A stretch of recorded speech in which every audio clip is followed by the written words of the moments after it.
इन्नल हम्दुलिल्लाहि नहमदुहु व नस्तईनुहु व नस्तगफिरुहु व नऊज़ु बिल्लाहि मिन शुरूरि अनफुसिना व मिन सय्यिआति अमालिना मन यहदिल्लाहु फला मुदिल्ल लहु व मन युद्लिल फला हादिय लहु व अशहदु अन ला इलाहा इल्लल्लाहु वहदहु ला शरीका लहु व अशहदु अन्ना मुहम्मदन अब्दुहु व रसूलुहु।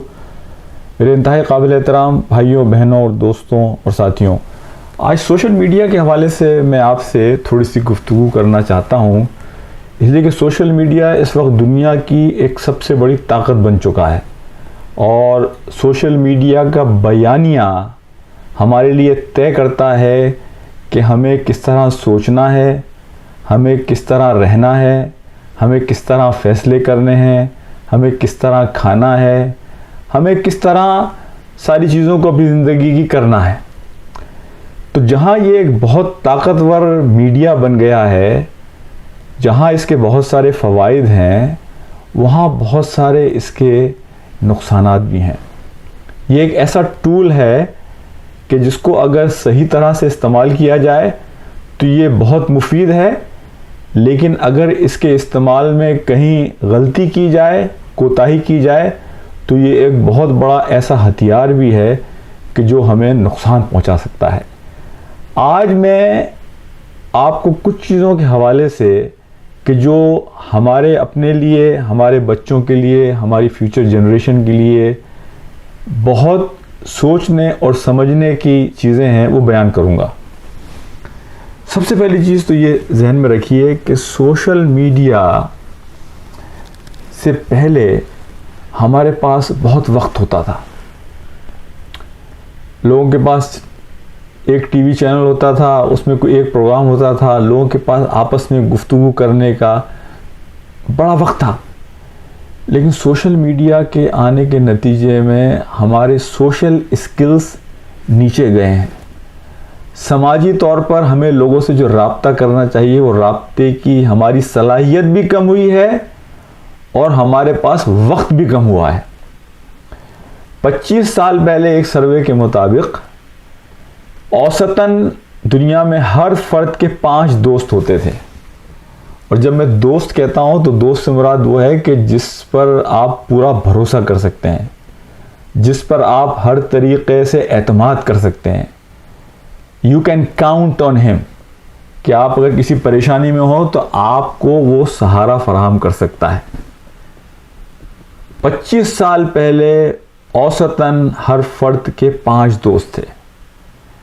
नए सर्वे के मुताबिक औसतन दुनिया में हर फर्द के 1.5 फ्रेंड रह गए। यानी सोशल मीडिया के आने के बाद फेसबुक, ट्विटर, ईमेल, इंटरनेट, इन तमाम चीज़ों के बाद तो हमारे राब्ते बढ़ने चाहिए थे, हमारी दोस्तों की तादाद बढ़नी चाहिए थी। अमेरिका जैसे मुल्क में 35% लोग ऐसे हैं जो ये कहते हैं कि उनकी ज़िंदगी में कोई एक दोस्त भी ऐसा नहीं है जिसके बारे में वो भरोसे से ये बात कह सकते हैं कि वो उस पर एतमाद और भरोसा कर सकते हैं, मुश्किल में उसके घर के दरवाजे को खटखटा सकते हैं।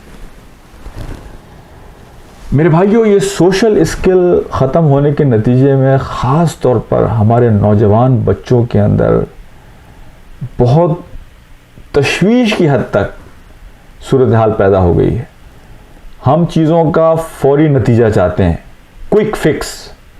हमारे अंदर ये सलाहियत ख़त्म हो गई है कि हम बैठकर कोई सिविक इंगेजमेंट कर सकें, बैठकर कोई बात कर सकें।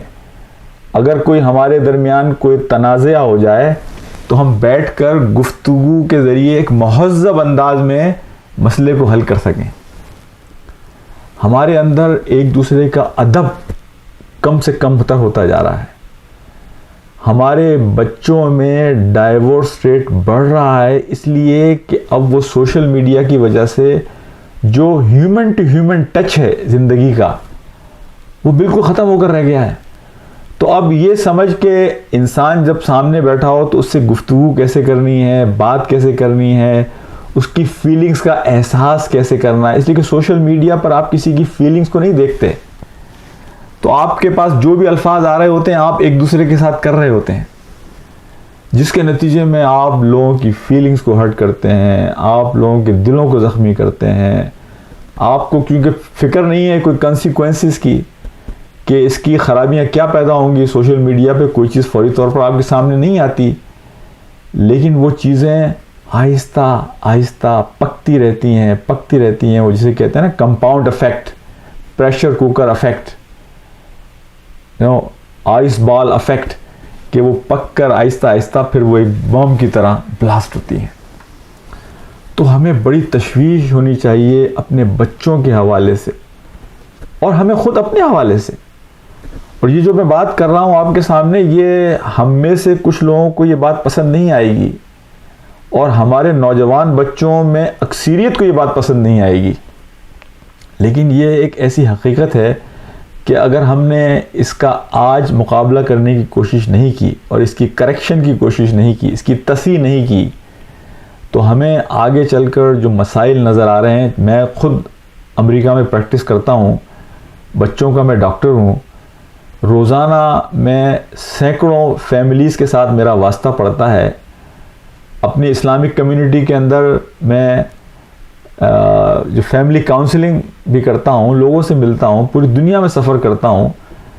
तो मैं जो चीज़ देख रहा हूँ वो ये देख रहा हूँ कि आइंदा चलकर हमारे नौजवान बच्चों को, बच्चियों को शदीद मसाइल पेश आ सकते हैं।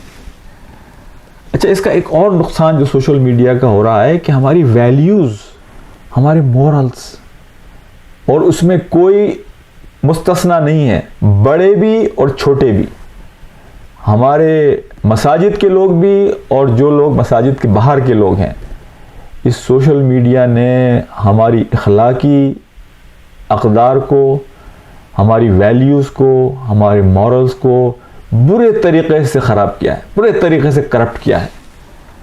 यानी आपके पास पहले तो एक टेलीविज़न होता था ना आपके घर में, जब चाहा देखा, नहीं देखा। अब तो टेलीविज़न से ज़्यादा ख़तरनाक चीज़ है जो हर वक्त हमारे पास है।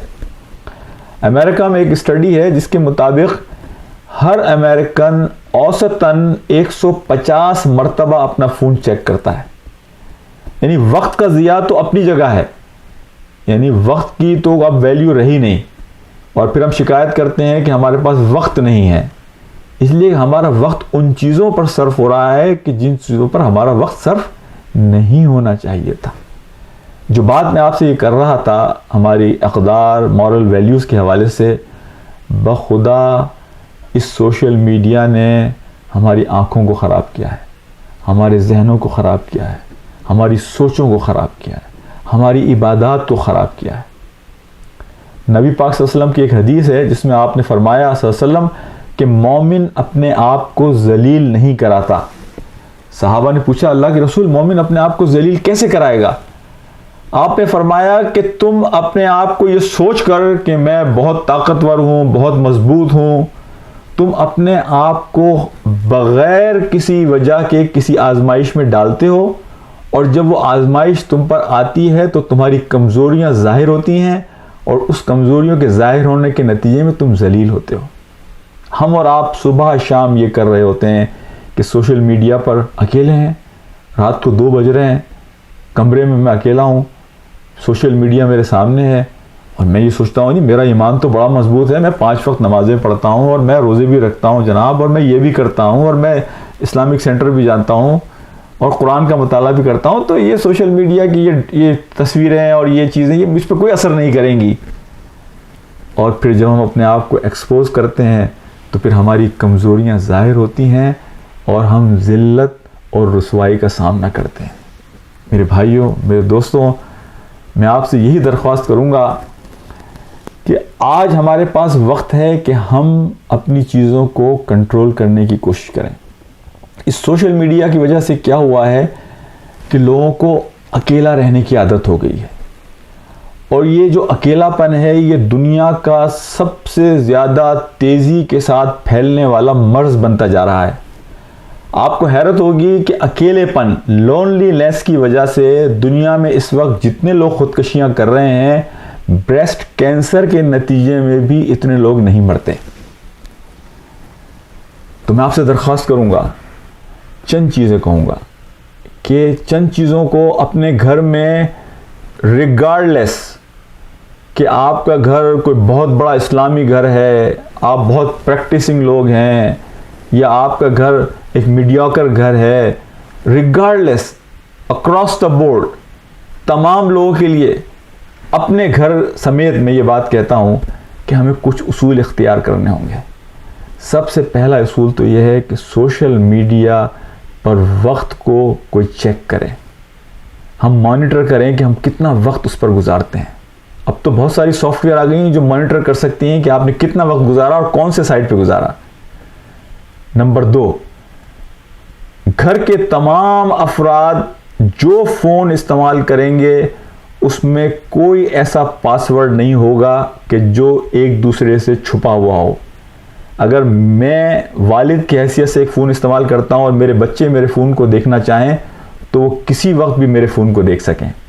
बच्चों के फ़ोन को हम किसी वक्त भी देखना चाहें, माँ या बाप, तो हम देख सकें। कोई पासवर्ड के ज़रिए से अपने चीज़ों को एक दूसरे से अखवा में छुपा के नहीं रखेगा।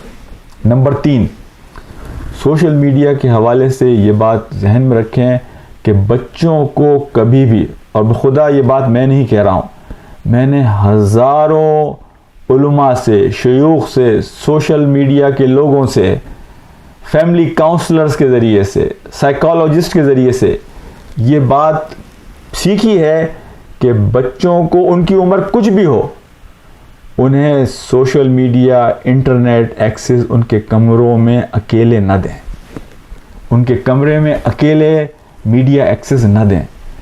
रात को कोई टाइम तय होगा और उस वक्त तमाम लोगों के फ़ोन कहीं नीचे एक जगह रख दिए जाएंगे और आप खुद अपने आप को मिसाल बनाकर अपने बच्चों के लिए पेश करें कि मैं अपना फ़ोन रखूँगा, अम्मी रखेंगी, सारे बच्चे रखेंगे और हम सब एक दूसरे का फ़ोन जिस वक्त चाहें चेक कर सकते हैं। मैं आपसे ये दरख्वास्त करूँगा कि ये बच्चे हमारे फूल हैं और बखुदा ये मीडिया के ऊपर ऐसे शिकारी बैठे हुए हैं। हमारे बच्चे मासूम हैं, हमारे बच्चों को वो टेक्निकल चीज़ें नहीं आती। यहाँ ये है कि आपने एक गलती से बटन क्लिक कर दिया तो उसके बाद फिर ये ऐसे ऐसे बैठे हुए हैं वैशी, फिर वो आपके बच्चों को ब्लैकमेल करते हैं, फैब्रिकेटेड किस्म की चीज़ें बनाकर आपके बच्चों के हवाले से उन्हें ब्लैकमेल करते हैं कि ये हम तुम्हारे पेरेंट्स के साथ शेयर करेंगे।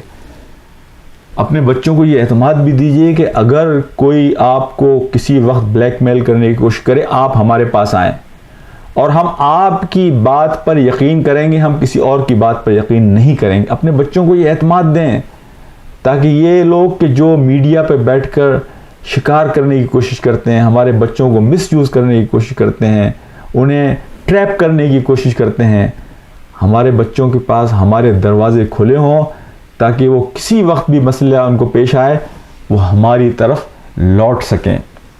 और मेरे भाइयों, इस सारी चीज़ को हाँ कुछ उसूल बनाकर प्यार मोहब्बत के साथ, लेकिन कुछ उसूल तय करके, और उसूल कुछ ऐसे होंगे जो घर में हो सकता है कुछ लोगों को नागवार गुजरें, लेकिन ये ऐसा ही है कि एक बच्चा गर्म पानी में जाके हाथ डालना चाहता है इसलिए कि उसको पता नहीं कि गर्म पानी के असरात क्या हैं, लेकिन आप और मैं अगर समझते हैं तो हम उस बच्चे का हाथ ज़बरदस्ती पकड़कर उसे पीछे खींचने की कोशिश करेंगे, चाहे वो कितना ही तिल मिलाए।